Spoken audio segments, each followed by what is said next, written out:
गोष्ट जरी छोटी तरी अर्थाने मोठी. आनंद. सतीशने वेल्डिंग वर्कशॉपमध्ये दररोज ओव्हरटाईम काम करून 6 महिन्यांचा फरक एकदम घेतला आणि आनंदाने घरी निघून गेला. वेल्डिंग वर्कशॉपचे मालकही आनंदी झाले. दुसऱ्या दिवशी सकाळी सतीश एक जुनीच पण सुव्यवस्थित स्थितीमध्ये असलेली स्कूटी घेऊन आला.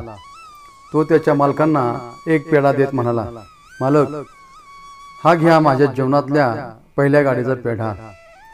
आणि नंतर पेढ्यांचा बॉक्स देत म्हणाला, हे पेढे तुमच्या घरच्यांसाठी आणि आपल्या वर्कशॉपमधल्या सगळ्यांसाठी.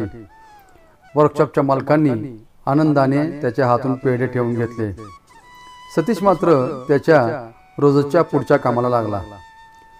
आपल्या जुन्याच पण पहिल्या स्कूटीसाठी इतक्या आनंदाने पेढे वाटणाऱ्या सतीशला पाहून वर्कशॉपच्या मालकांना स्वतःच्या मुलांचे नुकत्याच घेतलेल्या नव्या कारचे मॉडेल टॉप एंड नाही म्हणून नाराज झालेले चेहरे आठवले आणि त्यांनी स्वतःशी पुटपुटत अनाकलनीय अशी मान हलवली.